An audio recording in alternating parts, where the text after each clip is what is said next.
Hi guys! Finally!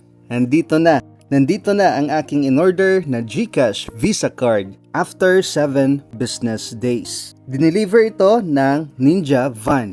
Ayan, so i-unbox ko na guys.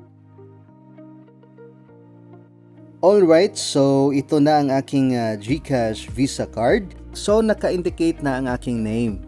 Sa likod ng GCash Visa Card ay makikita ang iyong card number, expiration date, makikita mo rin ang virtual account number at ang CVV or CVC code or number. So ngayon, ililink ko na ang aking GCash Visa Card to my GCash account. So let's start after this intro.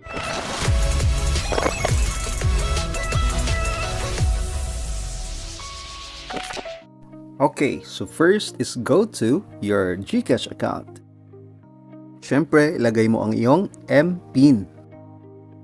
Sa pag-link ng iyong GCash Visa Card guys, actually pwede mo i-direct click itong cards, okay? Pero just in case lang na wala ito, so dito ka pumunta sa profile, okay? Pindutin mo ang profile. Alright, so kapag nandito ka na sa profile, i-click mo naman ang My Linked Accounts. Click ang GCash Card. Alright, so as you can see is meron nang nakalink sa akin guys. Kasi ito yung GCash Mastercard dati. So actually, active pa to. Okay, so para malink ko na ang aking GCash Visa Card, ay pipindutin ko na itong Link My Card. And then, magsisend sila ng authentication code. Then, dito mo ilagay. Dito mo i-input ang 6-digit authentication code. Okay?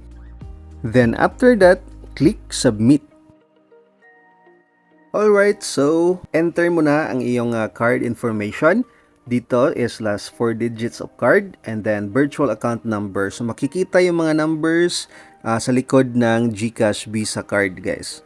Okay, so once you're done, so click mo na ang next. Alright, so your GCash card is now linked. So ang gagawin mo naman ngayon is nominate your PIN now to enjoy your card. Okay? Ano ba ang 6-digit card PIN? So ito yung gagamitin mo, ito yung ita-type mo, 'di ba? Kung mag-withdraw ka ng cash sa ATM. So ito yung PIN na ilalagay mo, i-input mo bago ka maka-withdraw. Iba ito sa MPIN. MPIN, 'di ba? Kung i-open mo yung GCash account, hihingan ka ng MPIN. Ito is PIN. Ito yung gagamitin mo kung mag-withdraw ka. Syempre, using this GCash Visa Card. Syempre, ang ilalagay mo dito na 6 numbers or 6 digits ay dapat hindi mo makalimutan.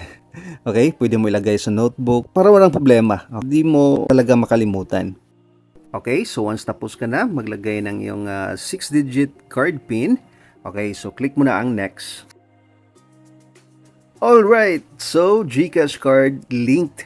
Congratulations, you can now use GCash card in all stores and ATM machines worldwide. Wow, grabe, worldwide. Okay, then after that guys, click mo na ang okay. So ngayon guys, just in case na gusto mong palitan ang iyong 6-digit PIN or i-lock mo ang iyong card, so ang gagawin mo ngayon is i-click lamang itong GCash Visa Card guys, okay? So click lamang ito. Alright, so nandito na guys, no? Kung gusto mo mag-reset ng card PIN o gusto mo palitan, okay?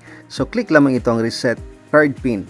Then, kung gusto mo i-lock yung card kasi hindi mo pa gagamitin or baka nawala, okay, wag naman sana. Okay, so pwede mo i-lock yung card. Then, once makita mo na, unlock mo na, okay? So, ganun lang kadali guys. If you learned from this video, don't forget to hit like and subscribe now. If you want more videos about GCash, click lamang ang video na nasa screen. Thanks for watching guys.